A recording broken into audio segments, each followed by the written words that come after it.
Halo semuanya, apa kabarkah kalian saat ini? Ya, saya harap kalian semua dalam keadaan yang senantiasa baik-baik saja. Manga Fairy Tail 100 Stone Quest chapter ke-55 sekarang telah rilis. Oleh sebab itu, seperti biasa, jika Manga Fairy Tail chapter terbarunya rilis, saya akan membuat pembahasannya. Tentunya buat kita-kita yang mengikuti Manga Fairy Tail sejak awal sampai sekarang masih bertanya-tanya kenapa di Guiltina bisa masih ada naga yang tersisa. Padahal seperti yang kalian tahu kalau dulu Agnologia telah memburu semua naga yang masih hidup. Dan target terakhir Agnologia karena para naga sudah dikatakan punah adalah para Dragon Slayer yang merupakan seorang manusia yang memiliki kekuatan naga. Oleh sebab itu pada awalnya saya mengira kenapa kelima naga dewa yang ada di Guiltina ini masih bisa bertahan sampai sekarang adalah karena mereka berhasil bersembunyi dari Agnologia saja.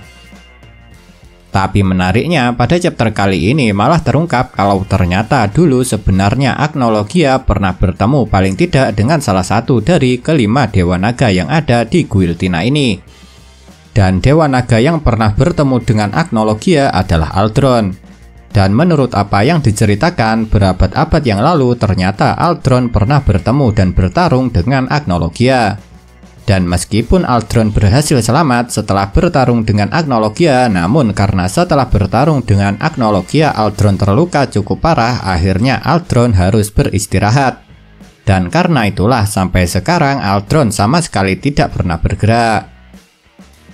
Tapi yang membuat saya penasaran adalah kenapa Agnologia membiarkan Aldron hidup setelah bertarung dengannya. Karena seperti yang kalian tahu kalau tujuan Agnologia adalah untuk memusnahkan semua naga dan dia akan menjadi satu-satunya naga yang tersisa. Mungkinkah Agnologia saat itu merasa kalau dirinya masih belum bisa mengalahkan Aldron? Jika memang iya, maka hal itu akan sedikit masuk akal kenapa Agnologia terlebih dulu memutuskan untuk mengalahkan para Dragon Slayer. Karena jika Agnologia berhasil mengalahkan para Dragon Slayer, maka kekuatan Agnologia juga akan semakin kuat. Jadi mungkin rencana Agnologia adalah setelah dia berhasil mengalahkan para Dragon Slayer, Agnologia yang sudah semakin kuat akan mencari Aldron lagi dan menantangnya untuk bertarung. Tapi sayangnya Agnologia harus dikalahkan oleh Natsu dan teman-temannya. Jadi Agnologia tidak bisa bertarung lagi dengan Aldron.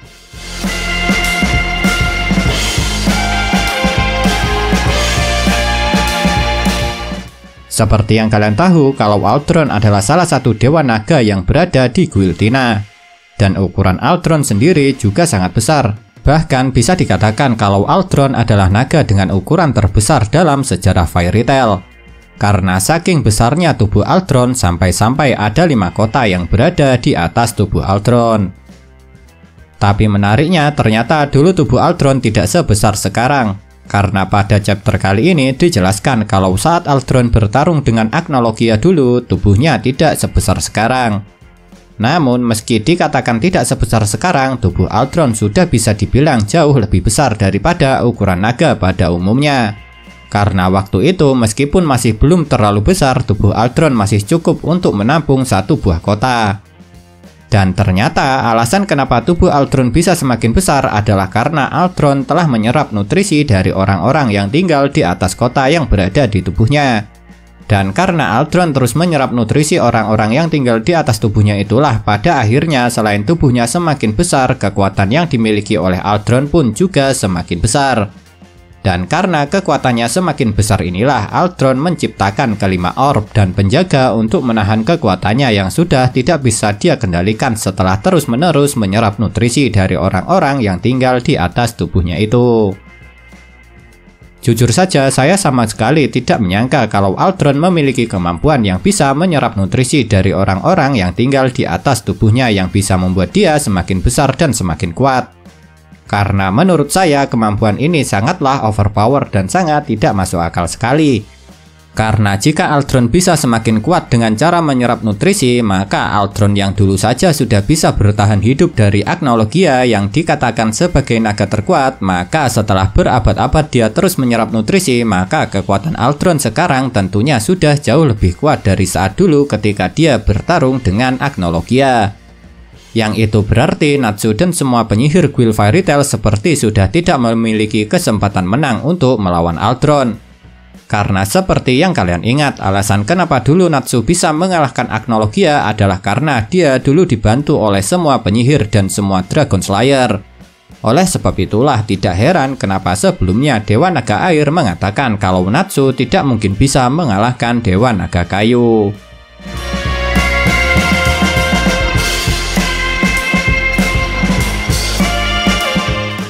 Setelah Wolfen berhasil ditipu oleh Natsu yang akhirnya membuat Wolfen memutuskan untuk menghilang, setelah itu memang muncul para benih-benih lain yang harus dihadapi oleh Natsu dan penyihir Guild Fairy Tail yang lainnya.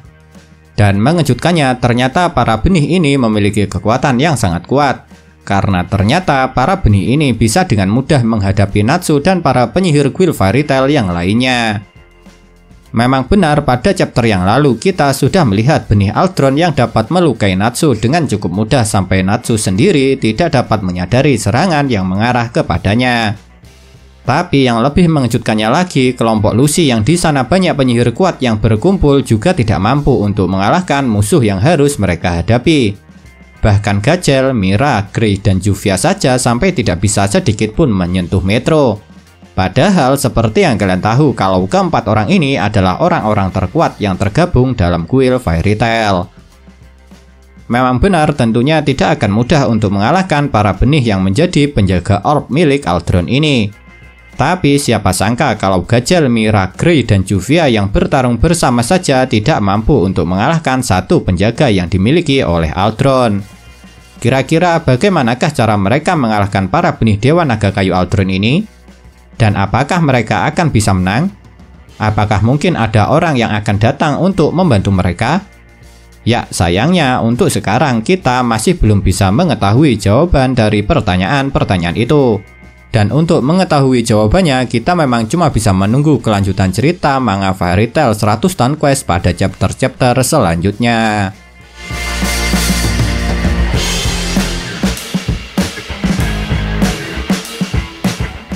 Inilah kejadian menarik terakhir yang dapat saya bahas mengenai manga Fairy Tail 100 Stone Quest chapter ke-55 ini. Pada chapter yang lalu, kelompok Wendy memang telah dihadang oleh benih Dewa Doom yang dikatakan sebagai pembawa kematian.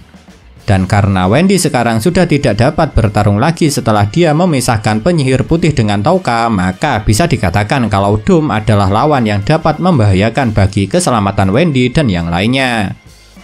Dan menariknya, pada chapter kali ini, Sarla yang sadar betul kalau Wendy sekarang sudah tidak bisa bertarung lagi memutuskan untuk menghadapi Doom sendirian karena memang sekarang cuma dirinya lah yang masih bisa bertarung setelah Wendy kehabisan kekuatan sihirnya. Tapi mengejutkannya, setelah serangan pertama Sarla berhasil ditahan dengan sangat mudah oleh Doom, setelah itu Doom yang langsung memberikan serangan balasan malah berhasil memberikan kutukan pada Sarla yang akhirnya membuat Sarla berubah menjadi seperti tumbuhan. Dan mengerikannya, jika tumbuhan berdaun 5 yang tumbuh di dahi Sarla itu sampai semua kelopaknya jatuh, maka Sarla akan tewas. Dan setiap 1 menit, satu kelopak itu akan jatuh. Yang itu berarti jika Sarla tidak diselamatkan selama 5 menit, maka Sarla akan benar-benar tewas. Tentu saja Wendy yang ahli dalam sihir penyembuhan berusaha menolong Sarla. Tapi sihir Wendy tidak bisa untuk menyelamatkan Sarla.